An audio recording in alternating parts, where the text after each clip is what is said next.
हरे कृष्णा, राधे राधे। तो फ्रेंड्स, आज की वीडियो में मैं आपको दीपावली पूजा की सबसे सरल विधि बताने वाली हूँ। तो 20 अक्टूबर को दीपावली का पूजन किया जाएगा। तो इस दिन सोमवती अमावस्या है, जो सोमवती अमावस्या जो कि अपने आप में बहुत ही विशेष महत्व होता है। आज के दिन हमें क्या करना चाहिए, क्या नहीं करना चाहिए, संपूर्ण जानकारी मिलेगी आपको। दीपावली पूजा का मुहूर्त भी आपको जरूर इस वीडियो में आप जान जाएंगे। तो प्लीज़ वीडियो को आप पूरा देख लीजिएगा। तो सबसे पहले मैं बता दूं आपको, 20 अक्टूबर 2025 को पूजा का शुभ मुहूर्त है। तो शाम को 7:04 से लेकर 8:18 तक इस समय का जो ये मुहूर्त है बहुत ही अति महत्वपूर्ण तो है ही, और साथ में आपको धनलक्ष्मी का भी, आप अगर सही तरीके से सही मुहूर्त पे आप पूजन करते हैं तो धनलक्ष्मी का आगमन आपके घर में बहुत जल्दी होता है।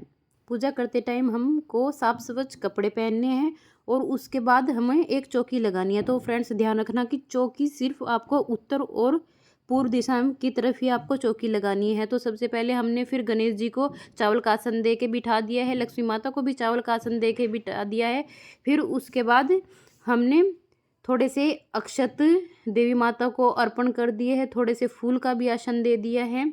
माता लक्ष्मी को और गणेश जी को आसन देने के बाद आपको माँ लक्ष्मी का यंत्र रखना है और कुबेर जी का भी संपूर्ण आपको यंत्र रखना है। फिर हम उनको भावपूर्वक गंगा जल से स्नान भी करा देंगे। उसके बाद हम वस्त्र रूपी कलावा समर्पित करेंगे, फूल भी हम लक्ष्मी माता को चढ़ा देंगे। उसके बाद आपको लक्ष्मी माता के चरण लेने हैं। तो अगर आपके पास चरण है तो आप चरण ले सकती हैं, नहीं तो कोई बात नहीं, पर ये शुभ चरण शुभ माने जाते हैं। फिर आपको कमल गट्टे की माला लेनी है।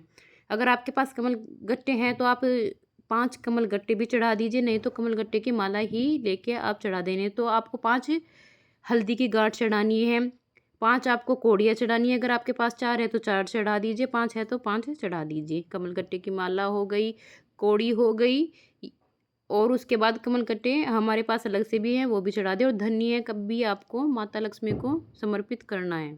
उसके बाद माता रानी को फूल समर्पित कर देने हैं आपको। तो मैंने क्या किया था, एक कांच की बोतल में मैंने फूल लगा दिए थे ताकि वे 2-3 दिन तक हरे रहें। इस दिन झाड़ू की भी पूजा की जाती है, तो आप झाड़ू भी ले आना। और एक चांदी का सिक्का इसमें बहुत ही महत्वपूर्ण भूमिका निभाता है, एक चांदी का सिक्का। तो आपको एक चांदी का सिक्का भी लेना है, इससे पूजन किया जाता है। तो सबको रोली का, चंदन का आपको तिलक कर लेना है। तिलक करने के बाद चांदी के सिक्के को चौकी पे रख देना है। फिर हमें माता रानी को भोग के रूप में एक पान का पत्ता रखना है और उसके ऊपर थोड़ा सा शहद डालना है।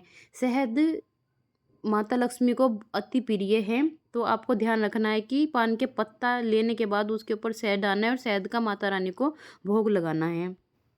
फिर उसके बाद शहद का भोग लगाने के बाद माता को कमल का फूल अति प्रिय है, तो एक आप कमल का फूल ले लें। कमल का फूल लेने के बाद आपको, कमल का फूल खिला हुआ नहीं आता है, तो आपको क्या करना है, जो कली आती है उसको हाथ से थोड़ी उसको पत्तियों को खिला लेना है। तो मैंने ऐसे ही किया था। और पानी में आपको रख देना है, माता रानी के पास रख के चढ़ा के उसको पानी के लोटे में रखना है, क्योंकि उससे वो ताज़ा रहेगा।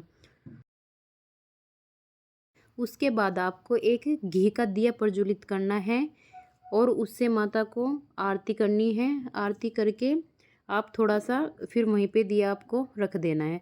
तो फिर क्या करेंगे, थोड़ा सा डेकोरेट के लिए एक मटका ले लेंगे। मटके में हमने थोड़ा सा चावल भर देने हैं। आपको गेहूं है तो गेहूं भी भर सकते हैं, चावल भी भर सकते हैं। धनिया भी ले लिया था, क्योंकि धनिया भी बहुत माता रानी को अति प्रिय है, तो धनिया भी आप ले लें। उसमें थोड़ा सा सजावट कर दे, डेकोरेट कर दे। फिर उसके बाद हमको क्या करना है, माता रानी को क्षमा याचना भी करनी है, आरती भी उनकी उतारनी है। फिर हमको, अच्छा, फिर फ्रेंड्स आपको दक्षिणा भी रख देनी है। आपकी जितनी इच्छा हो, आप 51 भी रख सकते हो, 21 भी रख सकते हो, 100 भी रख सकते हो, 500 भी आप रख सकते हो। जितनी आपकी इच्छा हो आप उतनी दक्षिणा रख सकते हो।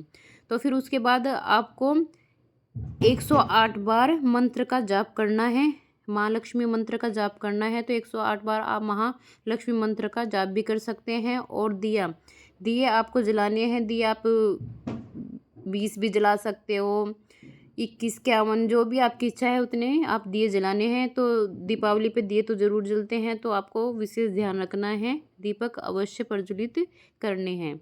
तो एक दीपक हमने माता रानी जी के पास में रख दिया था। और जो भी सारे ये दीपक है आप घर के छत पे रख सकते हो। एक दीपक आपको तुलसा में रखना है, 2 दीपक आपको गेट के बाहर रखने हैं। तो ये सब विशेष ध्यान रखना है आपको दीपक का। जो भी ये सारे दीपक है आपको उनको सभी रख देना है। छत पे रखने के बाद आपको दीपक फिर एक पानी के पास भी रखना है, जहाँ वाटर बॉडी होती है ना, तो वहाँ पे भी आपको एक दीपक अवश्य प्रज्वलित करना है। तो फ्रेंड्स, आपको दीपावली की संपूर्ण पूजा विधि कैसी लगी कमेंट करके बताना। और अगर हाँ, इस तरह से आप दीपावली की पूजा करते हैं तो आपके घर में धन लक्ष्मी का आगमन अवश्य होता है। तो आपको थोड़ी सी भी यूज़फुल वीडियो लगी है तो लाइक करना, शेयर करना, कमेंट करना। धन्यवाद। राधे राधे। जय माँ लक्ष्मी।